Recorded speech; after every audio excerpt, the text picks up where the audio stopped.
it's easy to not talk about fear, right? It's Yeah. easy to not cry. It's pretty easy to not get vulnerable, let's be honest.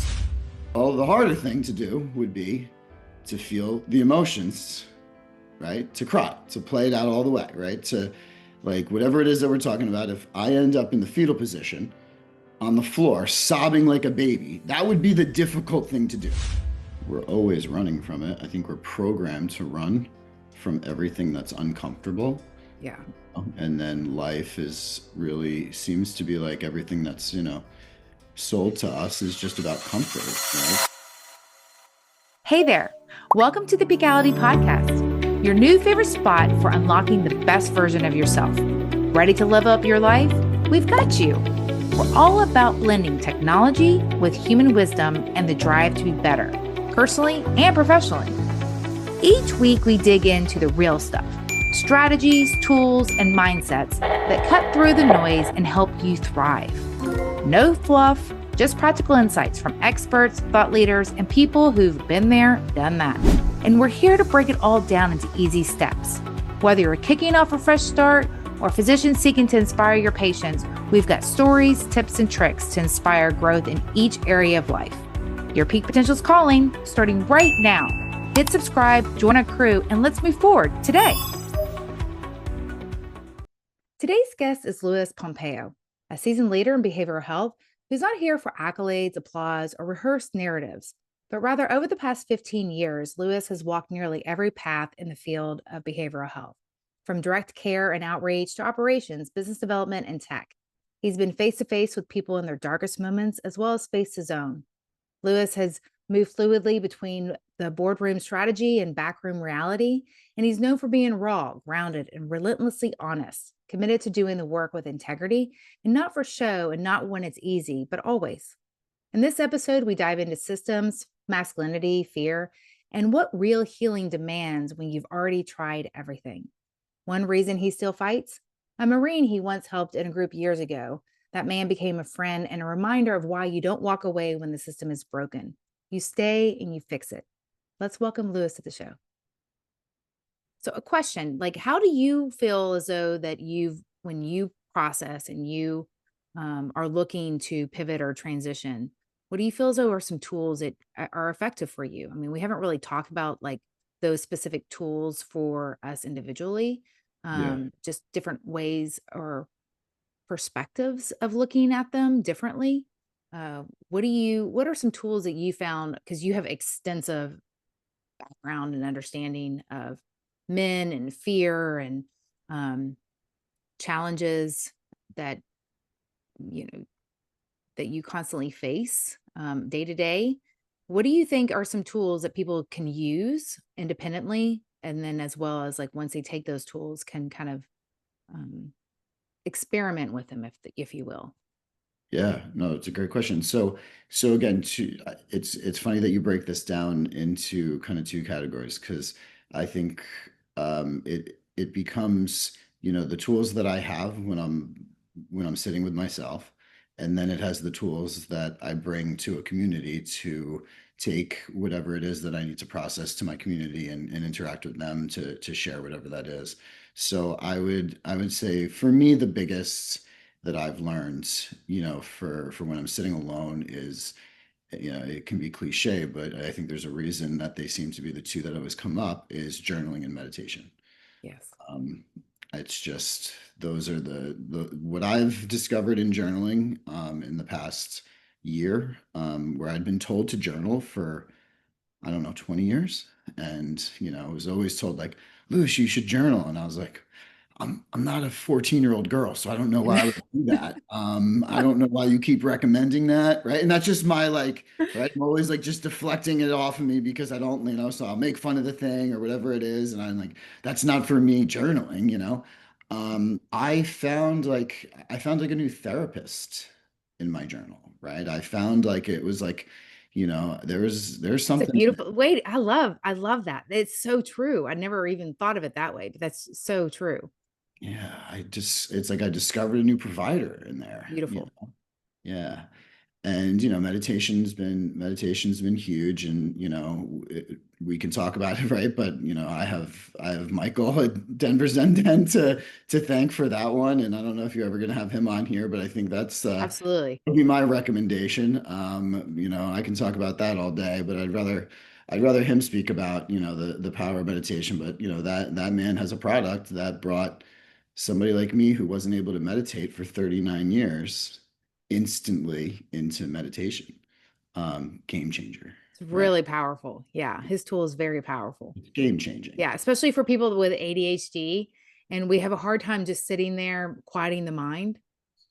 He's got an amazing product, yes, that helps those that have challenges with quieting the mind to really be able to use his product to stay focused, stay um, quiet within your own mind, Yeah. and that in and of itself is a it's a beautiful thing.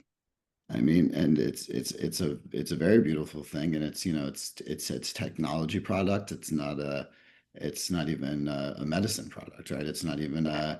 a, I mean, I'll just leave it as, nothing short of a miracle for somebody like me who read every meditation book on earth. I mean, I read Meditation for Dummies. And I was the person going, it's funny when you say quiet, quiet your mind. I was the person that was going, I don't want to quiet my mind because it's loud. And what are you talking about? I don't want to be like, Yeah. it's so scattered that I'm like, I don't want to be by myself in these thoughts. Yeah. And so it was kind of always this like, I just couldn't understand what meditation was. I just couldn't wrap my head around it. And, Michael has a product that was just, I mean, flip of a switch. Oh, what's that? Okay, that's meditation. All right, interesting. So I would say those are the two big ones those are the big tools for And when. I think one thing to note here is I didn't realize this until maybe a few years ago, that there's different forms of meditation. And from transcendental meditation to, um, I don't even know all of them, but just quieting your mind, just listening to sounds, to breathing, etc. I'm sure that they all have different titles.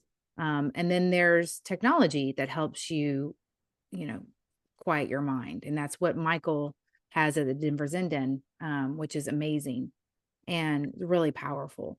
So Yeah, I I think different tools, different forms of meditation are vital in different times. Like I was talking to a gentleman who's a quite famous musician while we were out in Denver. And he was talking about how he switches up his meditation techniques after a few months when he's not getting the feedback that he really was seeking. So I thought yeah, that that was an interesting strategy as well, just to yeah. change up the way you meditate, just to stay engaged in it, so to speak. Yeah, just keep that variable going so it never really plateaus or gets stale or just always learning the new thing. And again, one just last thing that I would, add as you were saying that made me think about, with Michael's product is that it's a product that, also, it for me taught me how to meditate, and now I can meditate without the product. Right. So it's not even like you're dependent, right? It's not like, because I was instantly thinking, most people probably think like, oh, so it's like a tech product that I'm always gonna, it's the only way I'll ever be able to meditate. So it's like, no, no, it's a tech product that trained me how to meditate, right? Which Yeah. is pretty interesting, right? That's not also, I think, very unique. And And what is it that you think? I'm sorry, go ahead. no, no, no, go ahead, go ahead. What do you think it is that meditation does for you? Like, what do you think the benefits are? I mean, for me, the one that jumps out right off the bat is sleep. That has always been, that's my Achilles heel. That's the thing that has been since as early as I can remember, the variable in my life that is just I've always struggled with. And so, if there was one measurable thing that I could say that it improved, it would definitely be sleep. But for me, it's just, having that place to go where it's truly quiet. Like that anybody who I would say to anybody who doesn't have that, I would say go seek that out, because we all deserve it, um, Hmm. and it's possible. And for anybody who knows about it, I mean, there's your benefit, right? You go get to that quiet place, and I imagine it's very different for all of us, but just that place where there's just no noise running through your head, and look at, our day-to-day lives with work and children and everything, and it's like we all deserve kind of a place to go where it's just like just us, you know. Yeah. So at the end of the day, it's, then you're gonna have to put your head on the pillow, right? At some point, it's just you. So it's like it's nice to be able to have that be a nice place to go. Yeah, I think that's beautiful. And really the past you've been in behavioral health in all the different forms, but really your focus has been on men and fear, and really curious as to if we could just simplify what that even looks like. Can you help us just at the foundation of what that means to you? That Yeah. would be helpful.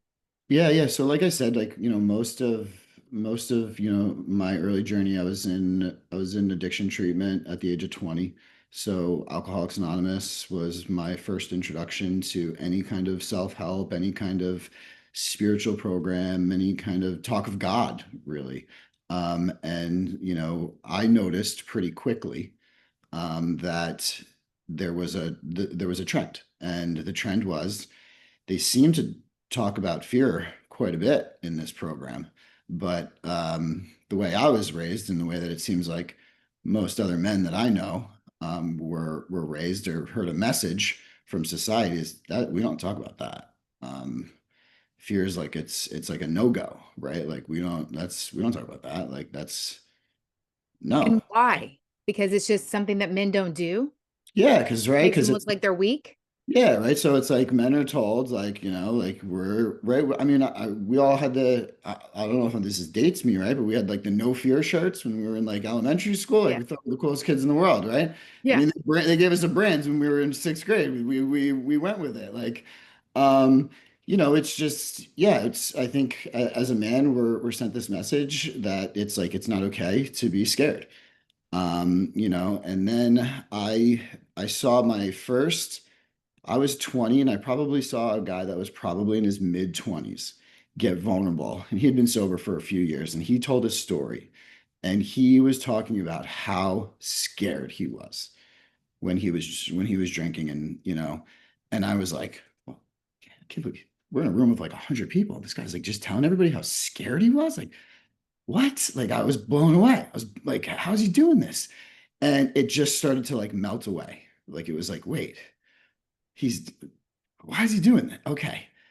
And it just was like, it just kind of like broke the ice, and was like, I Amazing. saw that it was okay, right? Like he was still breathing. Nobody's making fun of him, right? Like it's just like, I'm like feeling like now inspired and like drawn to this guy because he's now starting to say things that I've been thinking for years. And he's Mhm. just saying them out loud in a room full of people. Things that I've been thinking in my head, that I've been hiding, that I think nobody else thinks.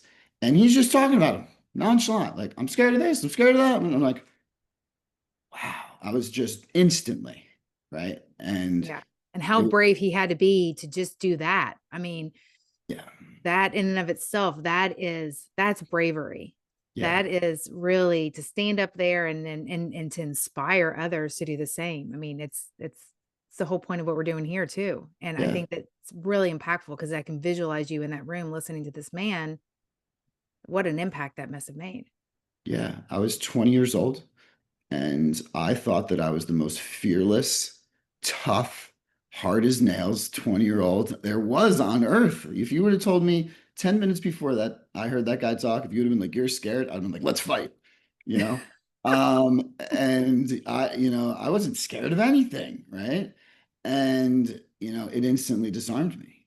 And it was like, I wasn't going to go shout it from the rooftops just yet, right? But I was like, I admitted it to myself. And I said, you know what? Huge. I'm just like him. I'm scared. I'm so scared. And then, further on in my journey, like I'd gotten sober. I was now working in addiction treatment. And I went to my clinical director, and I said, I got an idea for a group. And she's like, what is it? I'm like, we're just men in a room talking about fear. And she's like, well, you got anything more than that? Like, can you write up like a, I'm like, no, no, that's it. We're just going to be a bunch of guys in a room. We're just going to talk about fear. And she was just kind of like, all right, give it a shot. Like, and yeah, I just started doing that. And I just kind of modeled it off of what he showed me. Right. And it Right. was like, if we just get in a room full of guys, we're all scared. And if I just kind of show them that it's okay, let's see what happens. And And what yeah, do you think that that is, the consistent theme of fear is? Is it is there's it a, not being man enough? Is it like what is that foundation of fear?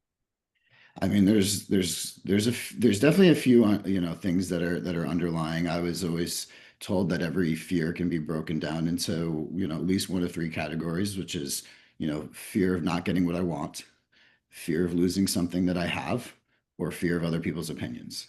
Mm. Um, and I've yet to be able to find a fear that doesn't fall into one of those categories. A lot of fears fall into two or three. And so the one that always a lot of people get caught up on immediately is I'm not scared of anybody else's opinion. I don't care what anybody thinks of me. And it's like, oh man, I relate to that. I know what that feels like. Here Yeah. we go, right? And Here we usually go. we point out pretty quick. Yeah, we Yeah. do. We care a lot, right? And there's a lot of power in that one, right? Because like that, why are we all sitting here not talking about fear, right? Because we're all scared we're gonna think, right? And it's like, well, we gotta get past that, guys. And the thing is it's easy to not talk about fear, right? It's Yeah. easy to not cry. It's pretty easy to not get vulnerable. Let's be honest. Like it's pretty simple, guys. Like we got to switch. We turn it off. We sit there. We stay stoic, and we wait till it's over. Whatever the emotional thing is happening. We just go, okay, is it over yet? All right, cool. And then we're out the other side, and we're done. Moving on. Well, the harder thing to do would be to feel the emotions, right? To cry, to play it out all the way, right? To like whatever it is that we're talking about. If I end up in the fetal position on the floor, sobbing like a baby, that would be the difficult thing to do, Yeah. right? So like really as men, like I would challenge men and go like, listen, that's the harder thing, right? Like we're doing the easy thing here by just turning it off and kind of avoiding it, right? So as men, let's be real, let's challenge each other. Like, aren't we supposed to do the harder thing? Right? Like my definition, I searched for years, like what separates men from boys? And like my simple definition is boys do what they want to do and men do what they have to do.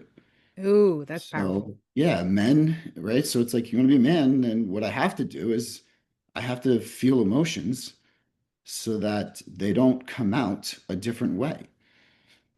And So what do you find that those different ways are consistently across the board with men? I mean, most common is when we suppress our emotions, it typically comes out as anger because that's the empowering one. That's the one that it's acceptable when we show that one, right? It might get us into a little bit of trouble, but nobody judges us for it, right? So as a man, if I'm, screaming and there's a vein pulsing in my head, right? I mean, usually people are kind of just like, yeah, you got an angry guy. Yeah. No one really judges And you it's for it. accepted. It's pretty normal, right? And but here's the thing is, everybody who's around me, right? The people who love me the most are now getting somehow the wrath of that because I'm not controlling it, right? It's anger, it's controlling me. And so now the people who love me the most that are around me are now paying the consequences because I won't face the thing that I'm scared to talk about, right? So now what does that sound like? It sounds like cowardice, right? So what would be the courageous thing to do would be face the thing that I don't want to face so that the people around me don't have to face the wrath of whatever it is that I'm running from, right? So that would be the manly thing to do would be what is the thing I got to talk about? All right, let's talk about it because, the people who love Yeah. me, the people that are around me don't deserve this. Yeah. And if the anger doesn't come out, how does it manifest in other ways? Have you found? I mean, I think that's when we get the laundry list of, maladaptive behaviors from, addictive behaviors to, process addictions, chemicals, substances. I mean, I think it's everything, right? It's that's when, I mean, we can go down the rabbit hole, but to me, that's when, like, what I'll call like the human condition really ramps up. It's like all the noisy stuff, right? We run from whatever it is that we're running from, and then all the noisy stuff happens. Um, I mean, that's the easy answer for me. If someone feels as though that they are facing their fears or challenges, but others see it how can someone really take a look at themselves in the mirror? Do you think that it has to be a moment that wakens them, or do you think that you can address it before you have a really challenging moment? And if so, like, what does that look like? How could someone say, I think I've got an issue? I don't, I'm trying to run away from it, I'm trying to avoid it, but those habits or patterns keep coming back. What is something before someone hits rock bottom? What is it that someone can, do or to try and help raise that mirror in front of themselves to identify what the core issue is, or even that they even have an issue? That's an amazing question, and I think about this all the time, right? And this is like the Desmond Tutu quote, right? Like we have to stop, pulling people out of the river. We need to go upstream and find out why they're falling in the first place. Ooh, That's love that. prevention to me, right? And when you were talking, that's what I was thinking about, and it's to me that's we have to change the culture. We have to change the settings. We have to change all the things because to me, prevention, whether we're talking about preventing, more pronounced mental health symptoms, whether we're preventing, addiction, whether we're preventing suicide, which I think is the biggest one here. I think to prevent all those things, I don't think those things are prevented by treatment or hotlines or any of those things. Those things are prevented by taking care of yourself. Hmm. And I think with men, I think we don't have a lot of preventative measures because culturally, we don't go and get help until the wheels have fallen off. Yeah. Right. So we don't have a safe place to go when we're at a 5. Yeah. We wait till we're at a 9, right? Hmm. And now someone's crying, we've lost the job, there's handcuffs involved, whatever those things are, right? Hmm. Those seem to be the places that we end up before we get help. And why? To your question, because we don't have anywhere to go before that. Hmm. Hmm. Where And and what would what where would they go? What would that look like? I mean, that's great. I mean, that's the thing that I'm advocating to change, right? Like we need more places to go. But this is the thing. This is the challenge to men is that we need to start treating each other differently Yeah. to make it okay that it's a right to not be okay early on, Hmm. right? Yeah. Like we have to set the tone. Like, Yes. and the tone is like, your buddy's coming to you and whatever it is, like we have to set the tone that like it's all right to just not be doing so well, right? Like, oh, Hmm. maybe you're a new dad, right? Maybe you just had a baby, a couple months ago, right? Every new dad right now is freaking out. Yeah. Every man right now who's within like the first 6 months of having his first baby, I'll call you all out right now. You're all losing your minds. You don't know where to go. You don't know what to do. You're looking around. You're like, what is this? They're all losing their minds, right? So just Yeah. something that simple, right? Like, where do those guys go, Yeah. Yeah. right? Yeah. Um, It's community.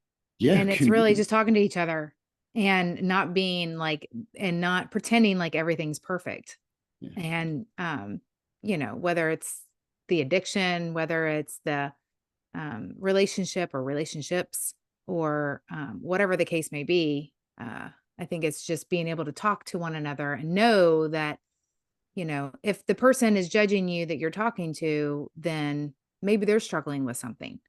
And uh, if they're judging you while you're talking to them, maybe they're just not the right person. And you will find that out really quickly, who's prepared to have a conversation and who's not. yeah, Um, but being also really mindful of who you confide in too. I yeah, think that's something that I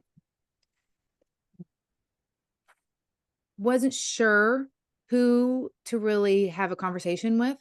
Yeah. because I think that's where a lot of people get confused. Do you go to a minister? Do you go to, your buddy, but all your buddies are kind of doing the same thing, or, they're just enabling you, whatever the Yeah. case may be. And so I think it's really, vital just to continue to put yourself out there and to find the right people. Yeah, yeah, and it's it's on us all individually to seek that thing out, but it's also on us to build it. It's on us. To me, it's the duty of all of us who've moved a little bit further down the line and found peace. Yeah. It's our duty to help build the things for those people to find. I love it. Yeah. I think so what do you think that women should do to try and help this movement, if you will?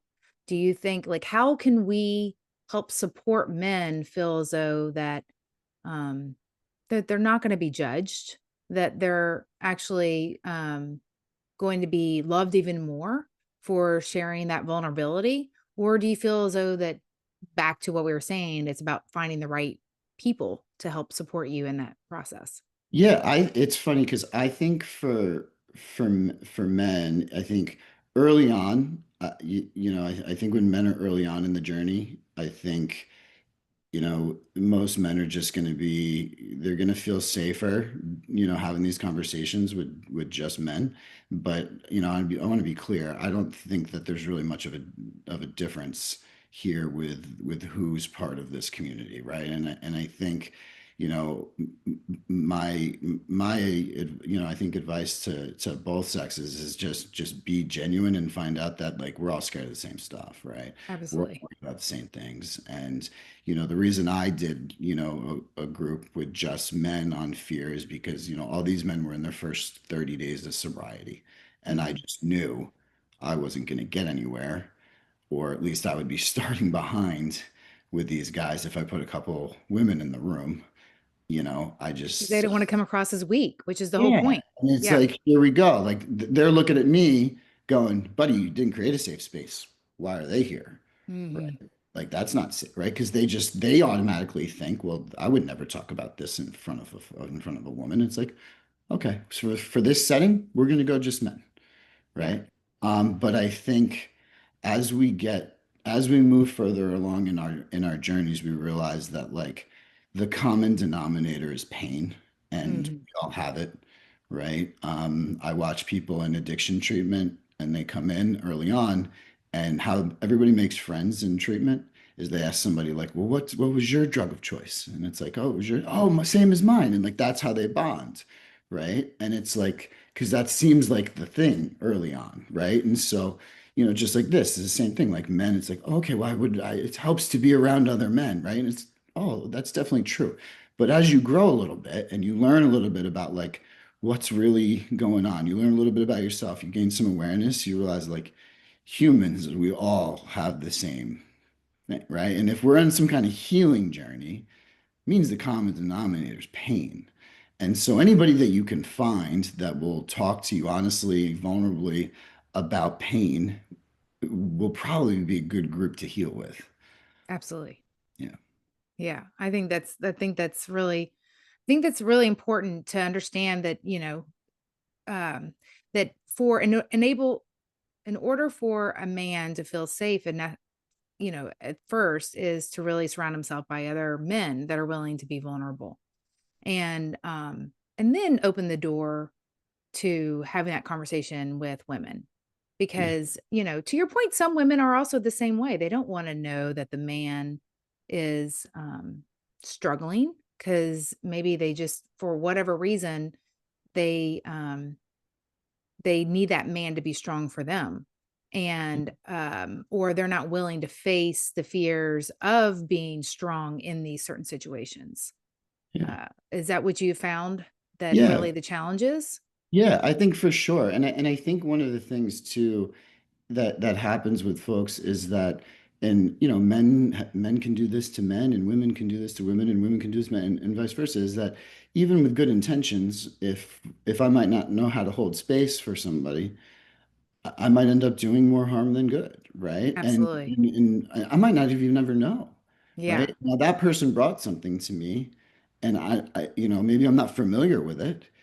I don't really know how to hold space. And they interpreted it. They got vulnerable and they interpreted what they brought to me as like pity or disgust or confusion, right? They're shut down again now. They're gone. Hmm. That was a bad experience. Hmm. So it's like that's why I think we have to be very like mindful and purposeful with building these spaces for folks so that like they don't run into the little prickly thorns along the Yeah, the way. people that are not emotionally involved, Yeah, emotionally mature and yeah, have done some shadow work. Because otherwise, the ones that run away from those situations, yeah, they're struggling with themselves in some other capacity. yeah, And that is definitely a consistent theme that I have found that yeah, when you start talking about real, authentic stuff, if it's too much, if it's too feely for somebody that is not ready to talk about the vulnerability, or at least at a capacity that enables them to really dig deep, then you just need to realize that it has nothing to do with you. It has everything to do with where that other person is. And yeah. then you just got to find the right support, the right team, the right people that want to have these conversations. Yeah, and And a lot of it's just people that, as I could say I've run into a lot of guys, and I feel like, there's some guys that are going to be upset with me for this one, but like a lot of us as men, and I've had this happen to me. Like men are told like get vulnerable, right? And then we get vulnerable, and then it doesn't really seem to go the way that we thought it was going to go. mhm. Right. And then we're like, we'll go and blame the person who we were vulnerable with because they didn't react the right way, or read a lot of men have been vulnerable and had it used against them, or felt that they've had it used against them. And it's like, well, let's unpack that real quick. Just as much as a man, like we've been holding on to this and saying, like, society's told us it's not okay. It's like, okay, well, did you just go and find like a person that really wasn't prepared to hear you get vulnerable and all of a sudden just like dump something on their lap real quick and like it didn't go as planned. Like, yeah, I bet it didn't because somebody was just going through their life, minding their day, and all of a sudden a man just came up to them and was like, "Hey, let me be vulnerable with you." And it's like, yeah, they didn't react great because like we don't do this. Yeah. Right. So like you caught them off guard, probably. Right. Yes. Like again, like safety, right? Like it's like let's find each other and make sure like it's just us for a little bit. And like we kind of know what's going on, right? Like, maybe don't go to the grocery store and like the woman who's checking you out at the grocery store, and she's bagging your groceries, whatever, and you just all of a sudden start crying about your childhood trauma with her because she's not gonna react real well, right? And like it's just not going to go good for you. Yeah.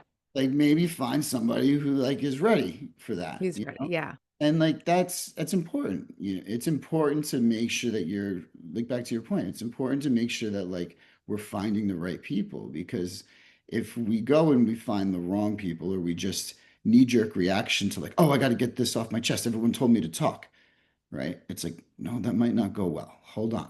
Let's Yeah. just take some thought and some time into this and like, who do you feel safe around? And I think a lot of times men make that mistake is like, we're like, oh, we're told to be vulnerable. We're told to be vulnerable. And we stifle it for so long that all of a sudden it just like explodes somewhere. And it's like, Yeah. oh, that didn't go well. And it's like, well, you did it in the library at 2 o'clock Yeah.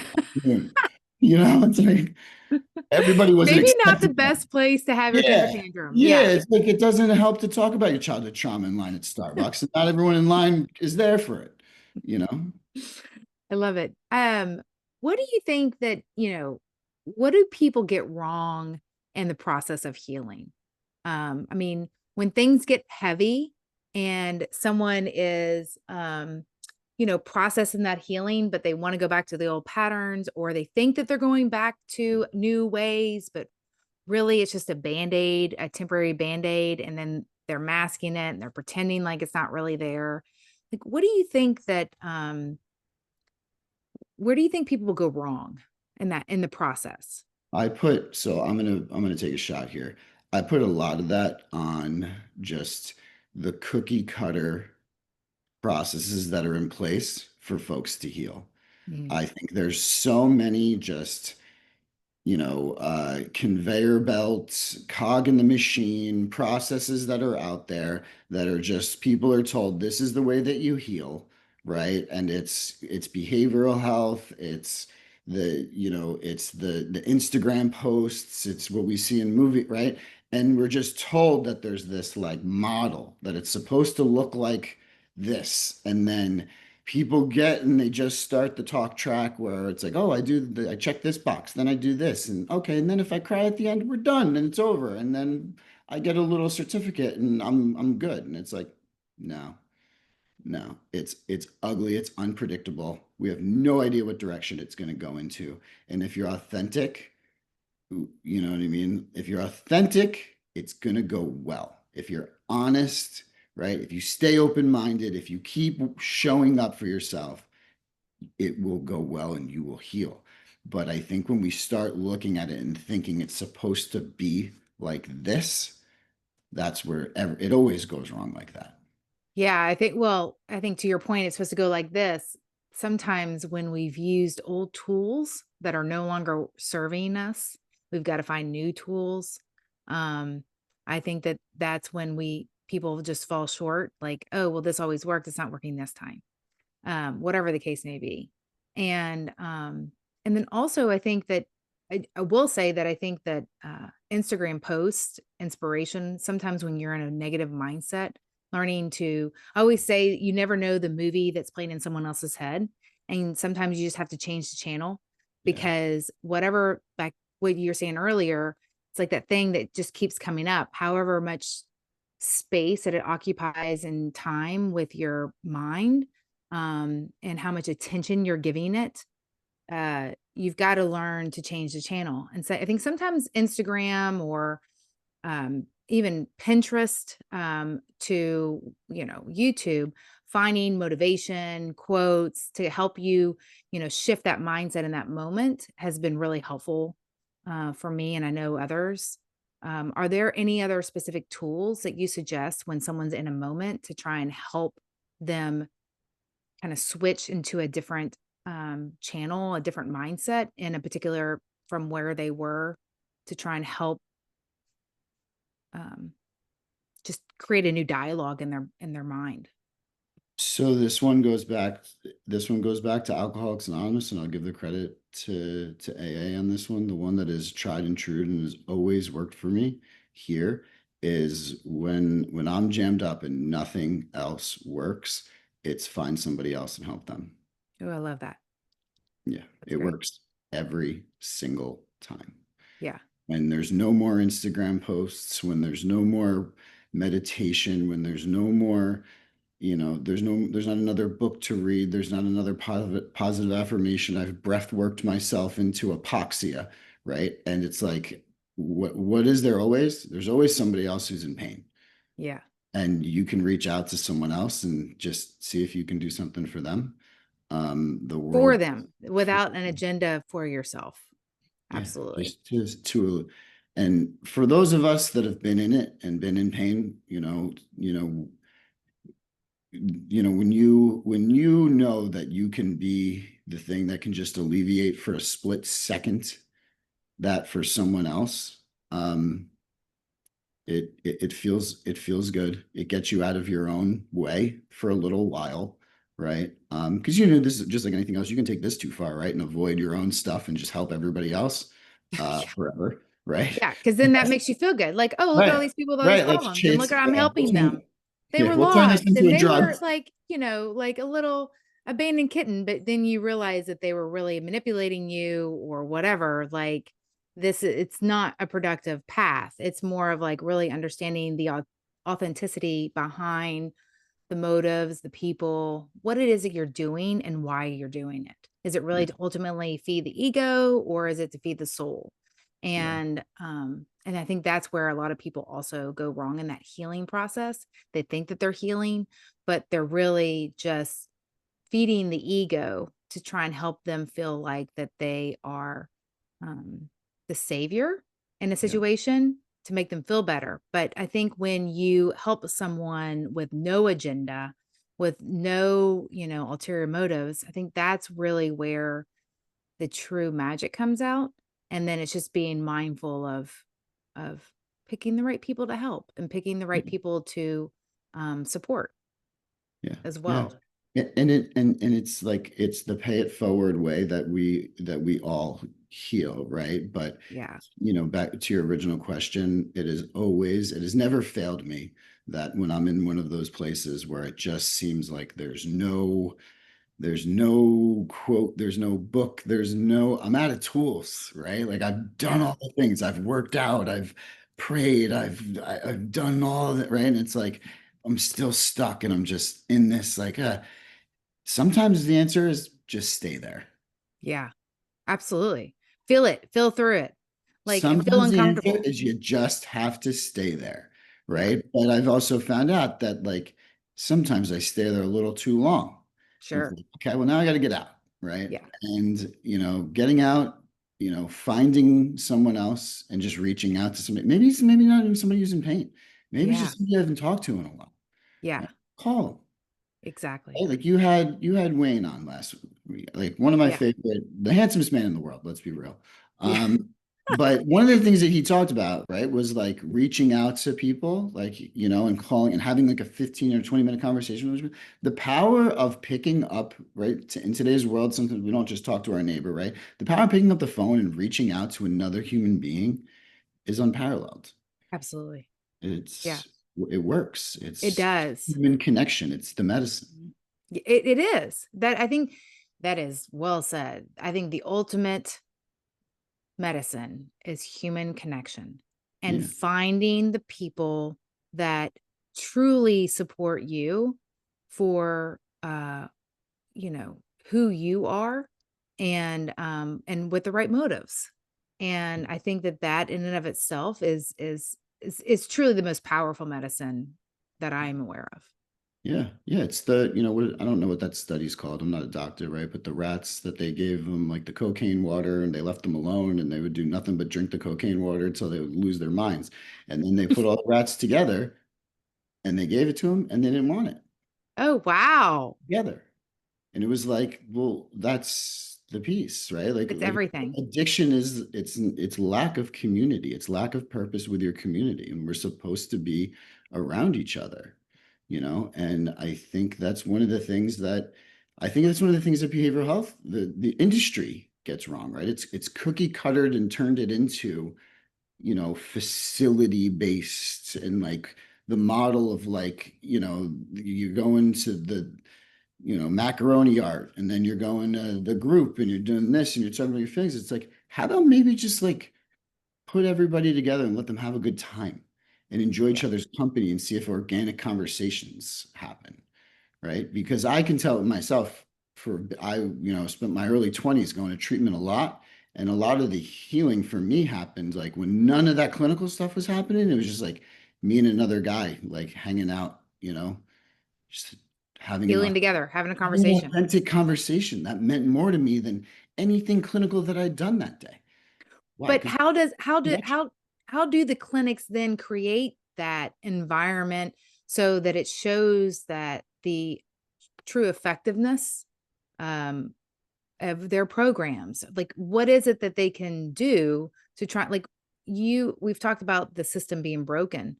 How could they? How could the system better itself to try and also help create some sort of structure um, for validity in what it is that they're doing?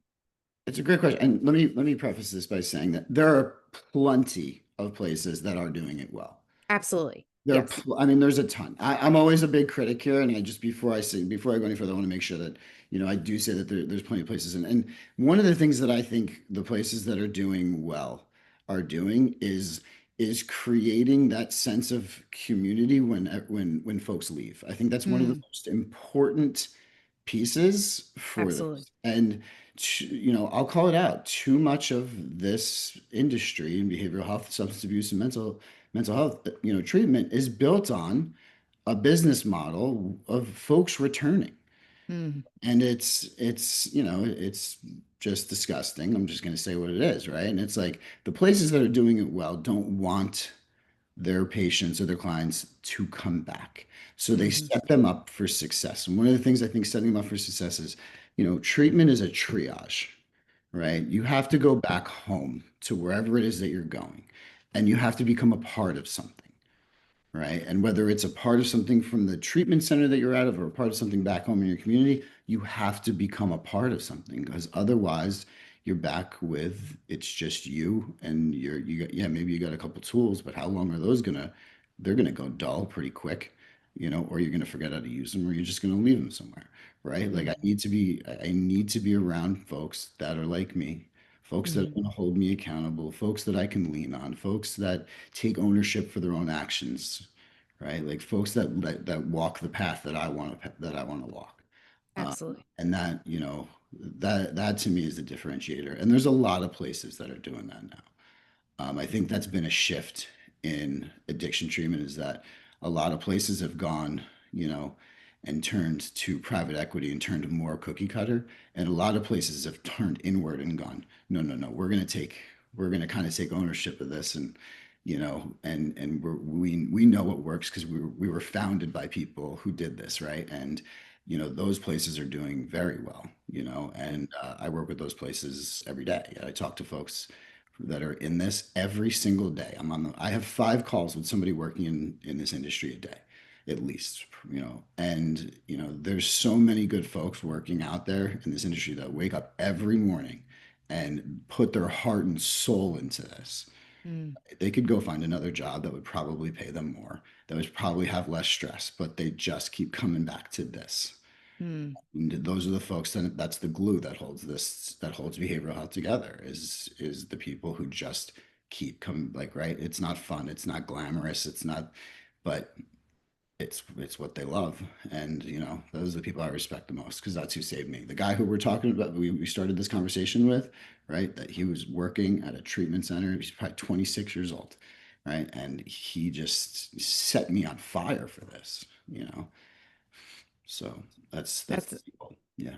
That's beautiful. And now there are new treatments. There's a lot of different treatments. We talked about Michael's with the Denver Zen Den, but you and I met at a psilocybin retreat with a bunch of special forces, first responders, and that was really profound experience for myself.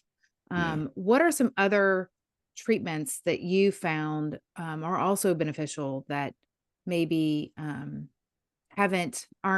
part of the mainstream yet, but people are starting to understand a little bit more about? There are, research and studies that are being conducted. Is there a different type of treatment or programs, products that people should explore during this journey? Yeah, I mean, truthfully, to name them all, I feel like as many as I've run into in the last 6 months, it's becoming a laundry list at this point. So what it'll go over is kind of the 30,000 foot view, right? Right. Which is there's more emerging modalities now than we've ever had. This Yeah. has been for 100 years. There's one way to skin a cat, and now it's like, how many cats do you want to skin? You sure you want to skin them? Maybe we'll shave half of them, and we can do different haircuts, right? And it's just what I would say to folks now is that like is it's never I've never seen this explosion of people showing up with data going, hey, look at this, right? And so I think where the true renaissance I think that's happening right now is that like everyone's opening their mind to like there's a lot of things that help, right? And to me, if we are up against something, let's just do mental health and substance abuse, right? If we're up against something that's as serious as that, something that's ripping families apart and leaving people face down dead in the gutter at epidemic rates, Hmm. we would be doing a disservice to ourselves and not respecting it if we weren't looking at all these things, Hmm. right? So it's like I think it's time, and it seems like people are kind of becoming a little bit more open to it. Is like we need to look at everything, guys, right? And if you suffered from what I suffered from growing up, you should be throwing the kitchen sink at this, right? And if you have loved ones that are going through this, you should be throwing the kitchen sink at this. Hmm.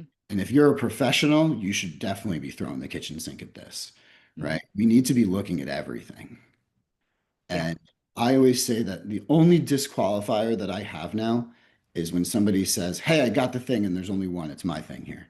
Yes. It's like the only time. That's the only person I don't want to talk to. Yeah. Yeah. That's like Yeah. that. Like Like, it's also like, I realize that this rec may have worked for you or has worked for other people, but there's no magic pill. There's no one way, one size fits all. And sometimes you need multiple modalities to help you, kind of work through whatever it is you're trying to work through. And yeah, I think yeah, I think just experimenting and exploring and realizing that if you're finding yourself going back to the old patterns, then really take a tough look at the people that are around you. And why do you keep going back to those patterns? And what is it that your support team is doing or not doing to help fulfill those needs? Yeah. Yeah. Yeah. And I think it's important that we have people that are pushing the envelope on this. And I Absolutely. think, it's important to have the crusaders and the renegades and the people that are just going like, listen, we're gonna push for this one, right? And the folks that are a little bit more cautious have their place. I get it, right? But I am definitely a big fan of, uh, if you want to make an omelet, you're gonna have to crack some eggs, and people are hurting. So to me, it's not time to play it safe, like too safe, right? Mm, It's safe, but not too safe, right? I think to get caught up and get scared and go, oh, there's so many things now, and they need to, and it's like this. It's like, well, what about sovereignty? What about allowing folks who are in pain to choose what they want to choose to feel better? How about that? yes, Yeah, exactly. Yeah. And it could be a million different modalities yeah, and different modalities, within those modalities. There are different forms, there's different, ways in which you can leverage that and extend it beyond whatever the initial offering is, so to speak. exactly. Yeah. Exactly. And one kind of leads into the next and opens you up to this. And then you learn about this thing. And then all of a sudden now, you're into, breath work, and you're into, I'm just talking for myself. Like I'm doing things that, in the past I would have chuckled at, right? Yeah. I have an old colleague that she hosts breath work at her house, and she used to run the breath work at the treatment center when I was doing my men's group. And I used to secretly make fun of her group in my head when I would walk by, and I'm like, "Oh, breath work, cool. That's a fun class, you know." And like I would just be like, I call it macaroni art. I'm like, "What are you guys doing? What is that?" And how judgmental of me, right? Like Yeah. so judgmental. But it's like now, look, I'm doing. It's like my favorite thing.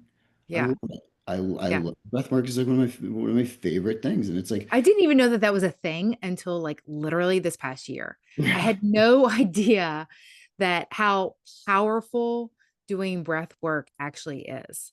It's really amazing. And there's different forms of breath work. yeah, And I really had no idea the life force in which it is, just in and of itself. It's been very eye-opening for me to learn about these different modalities myself and to yeah, know what to do with them, in certain moments.